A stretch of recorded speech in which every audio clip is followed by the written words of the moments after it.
ایسے کام نہیں ہونے چاہیے. اور انہوں نے ایک اپنے بیان میں یہ بھی کہا کہ انہوں نے فرعون 2 دیکھے ہیں اپنی پولیٹیکل زندگی میں, جس میں ایک سابق وزیر اعظم ہے اور ایک یہ جو ایک وردی میں ملبوس شخص تھے, جنہوں نے اپنی پاور کا, اپنی کرسی کا, اپنی پوزیشن کا بہت غلط استعمال کیا, سیاستدانوں کے خلاف کیا, کئی جرنلسٹ کے خلاف بھی کیا ہے, اور جس طریقے سے انہوں نے لوگوں کو ہراساں کیا اور ایک امپریشن دیا کہ دے can do anything, right? And they have the kind of power. So وہ ایک بہت ہی غلط طریقہ تھا.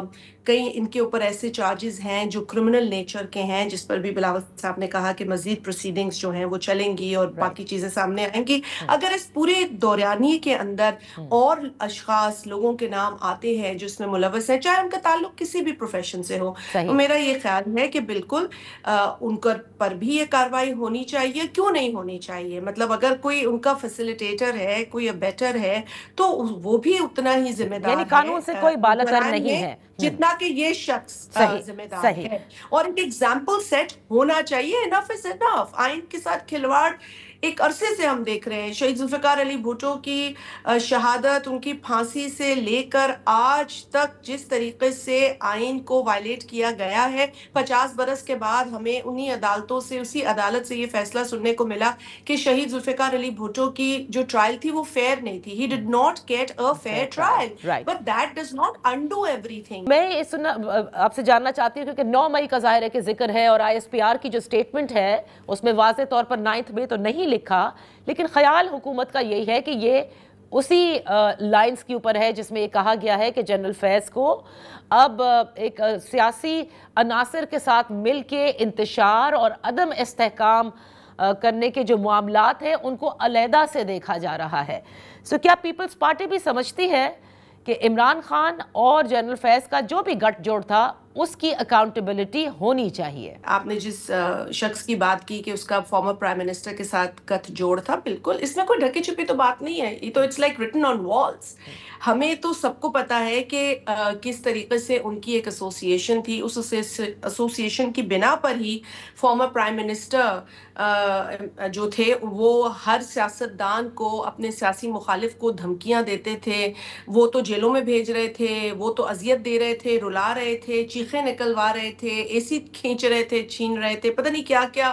پھر اس کے بعد اعلانات جس طریقے کے انہوں نے کیے کہ جو لوگ ان کی جماعت میں نہیں ہے یا ان کی جماعت سے الگ ہو گئے, ان سے آپ سوشل بوائیکاٹ کریں, ان کے گھروں میں شادیاں نہ کریں. مطلب یہ کون بولتا ہے اس طرح کی گفتگو؟ کون سیاستدان کرتا ہے؟ دیکھیں, politics is all about its service, اور اس سروس کے اندر آپ اس قدر دشمنی نہیں کر سکتے. there's always room for dialogue.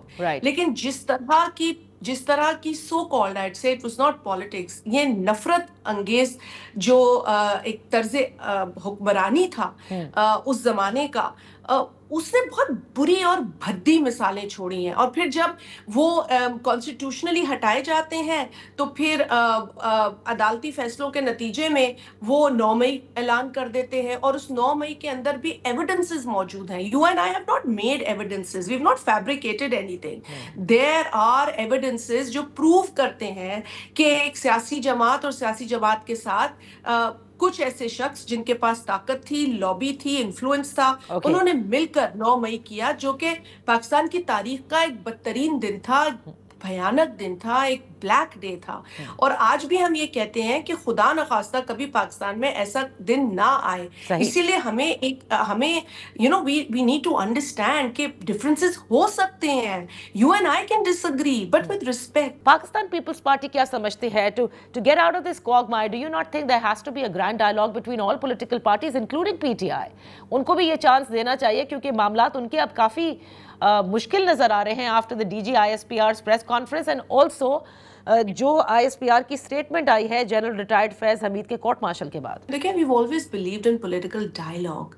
اب یہ ضروری ہے پالیٹکس میں. اٹس مطلب امپاسبل چیزیں بھی پاسبل ہو سکتی ہیں through dialogue. With differences we can all agree to sit on one table.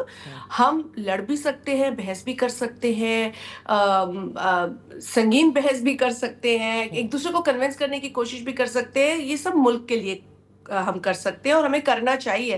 جب ہم خطے میں کہتے ہیں کہ ہمیں ایسے پڑوسیوں سے بھی انگیج کرنا چاہیے جو ہمارے نون دشمن ہیں, تو پھر ہم ملک کے اندر جو ریالٹیز ہیں ان سے بیٹھ کے بات کیوں نہیں کر سکتے؟ لیکن ان ریالٹیز کو بھی ذمہ داری کا مظاہرہ کرنے کی ضرورت ہے. اب پی ٹی آئی کو آپ لے لیں, ایک تو ان کے اندر اتنے دھڑے ہیں, so I really don't know which is the real P T I today. Secondly, آپ خود دیکھ رہی ہیں کہ جو پی ٹی آئی کے لیڈر ہیں, جو بانی ہیں, ان کی بہن تشریف لے جاتی ہیں مودی میڈیا سے بات کرنے. اب مودی میڈیا تو میں اس لیے کہہ رہی ہوں کیونکہ انڈیا کا جو مین اسٹریم میڈیا ہے, it is totally influence by Narendra Modi. اسے کہتے ہی مودی یا گودی میڈیا ہے, جس کے اوپر جو ان کی اپنی اپوزیشن ہے, بڑی ایکٹیو اپوزیشن ہے ان انڈیا, وہ خود اعتماد نہیں کرتی. ان کے اپنے لوگ اسے گاربیج میڈیا کہتے ہیں. لیکن ہمارے یہاں سے وہاں جایا جاتا ہے, وہاں لوگوں کو بھیجا جاتا ہے اور ملک کی بدنامی کی جاتی ہے, ملک کے انسٹیٹیوشنز کو برا بھلا کہا جاتا ہے. تو دیکھیں, there is a limit to everything. We all at some point have been against each other politically, ideologically, historically, but کبھی اس نہج پر ہم نہیں گئے کہ ملک کو بدنام کریں, فورن میڈیا پہ بیٹھ کر ملک کے انسٹیٹیوشنز کو گالیاں بکیں, ملک کے اندر انتشار پھیلائیں, نفرت پھیلائیں. So I think there is a limit to everything. If any political party wants space تو ان کو politically لینی ہوگی, militancy کے ذریعے ان کو space نہیں مل سکتی. تو کیا میں یہ سمجھوں کہ پیپلز پارٹی ابھی تیار نہیں ہے اس وقت تحریک انصاف سے بات کرنے کے لیے؟ اگر وہ چاہیں تحریک انصاف کو میرا خیال ہے پولیٹیکل ایٹیٹیوڈ دکھانا پڑے گا. Peoples Party has never said کہ ہم ڈائلاگ نہیں کریں گے. پیپلز پارٹی ہی نے ہمیشہ ان کو ڈائلاگ کی دعوت دی ہے. پیپلز پارٹی ہی نے ہمیشہ ان کو کہا ہے کہ جی آپ بیٹھیں, اپنی جائز ڈیمانڈز بتائیں, we will try and convince other parties also کہ وہ آپ کے ساتھ مل کر کام کریں. آپ کو یاد ہوگا کہ الیکشن سے قبل بھی جب وہ اسمبلیاں توڑ رہے تھے پنجاب اور اے پی کی, تو اس وقت بھی یہ بات پیپلز پارٹی نے اگری کی تھی اور کہا تھا کہ آپ اگر توڑتے ہیں تو پھر ساری اسمبلیاں توڑ کے ایک دن الیکشن کرائیں ملک میں, ڈیوائیڈ نہ پیدا کریں ملک میں. یہ پروپوزل پیپلز پارٹی کا تھا جس کے اس وقت پی ٹی آئی کے لوگوں نے اگری کیا. when they took this proposal to Imran Khan, he said no. so اگر آپ نو کریں گے ہر چیز کے اوپر تو کس سے ڈائلاگ کریں؟ بہت بہت شکریہ شازیہ مری صاحبہ for being with us on the show. یہاں وقت ہوا ہے ایک بریک کا. ان فوکس ہے ڈاکٹر حفیظ پاشا, ماہر معاشیات. بہت شکریہ فار جوائننگ اس ڈاکٹر صاحب. آئی ایم ایف نے جو $7 ارب کے EFF پروگرام کے تحت حکومت پر نئی شرائط عائد کی ہیں, اس میں سے پہلے بھی ہم نے شرائط مکمل نہیں کی تھی. کیا آپ کو لگتا ہے کہ لاسٹ ٹائم جب ہماری آپ سے گفتگو ہوئی تھی تو جو گورننس کی اور کرپشن کے حوالے سے اسیسمنٹ رپورٹ تھی, اب آئی ایم ایف چاہتا ہے کہ پاکستان جن چیزوں کی نشاندہی کی گئی تھی اب حکومت ان پر عمل درآمد کرے اور بہت سارے جو لوپ ہولز ہیں ان کو کسی طرح سے اب کم کیا جائے. بسم اللہ الرحمن الرحیم. دراصل پہلی دفعہ ہمارے 25ویں پروگرام میں آئی ایم ایف کے ساتھ ایک ایسی کوشش کی گئی ہے جو عام طور پہ جو معاشی ریفارم وغیرہ کی بات ہوتی ہے, exchange rate, tax rate, interest rate وغیرہ, اس سے ہٹ کے آئی ایم ایف نے اب سسٹم میں جو اسٹرکچرل پرابلمس ہیں ان پر انہوں نے غور کیا ہے اور اس پر ایک ماشاءاللہ بہت ہی کمپریہنسو اور کرٹیکل رپورٹ تیار کی گئی تھی. کچھ دن پہلے وہ ریلیز ہوئی ہے اور اب اس کو کچھ حد تک انہوں نے جو اس میں 15 ریفارم سجیسٹ کیے گئے تھے ان میں سے کافی ان کو لے کر اب ان کو اسٹرکچرل بینچ مارکس میں لے آئی ہے آنے والے ریویوز کے لیے. اس کے معنی یہ ہے کہ ایکسپیکٹیشن یہ ہے کہ Pakistan will implement these structural benchmarks, اور اگر نہیں کر پاتا ہے تو بورڈ پہ ڈیپینڈ کرے گا کہ وہ پیسے پاکستان کو اگلا انسٹالمنٹ دیتے ہیں یا نہیں. تو یہ بہت بڑا سٹیپ فارورڈ ہے اور اب آپ دیکھیے کہ کیا ہوتا ہے اگلے 6 مہینے کے اندر. انشاءاللہ ہم امید ہے کہ پاکستان میں انفیکٹ ہو سکتا ہے کہ اس سے ترقی کی رفتار میں کوئی تیزی ضرور آئے. سو یہ تو بڑی انٹرسٹنگ بات ہے کہ اس مرتبہ اسٹرکچرل ریفارمز کے لیے جو بینچ مارک سیٹ کیے گئے ہیں اور اس سے آپ کہتے ہیں کہ آپ کا ریویو جو ہے اس میں بھی ان تمام چیزوں پر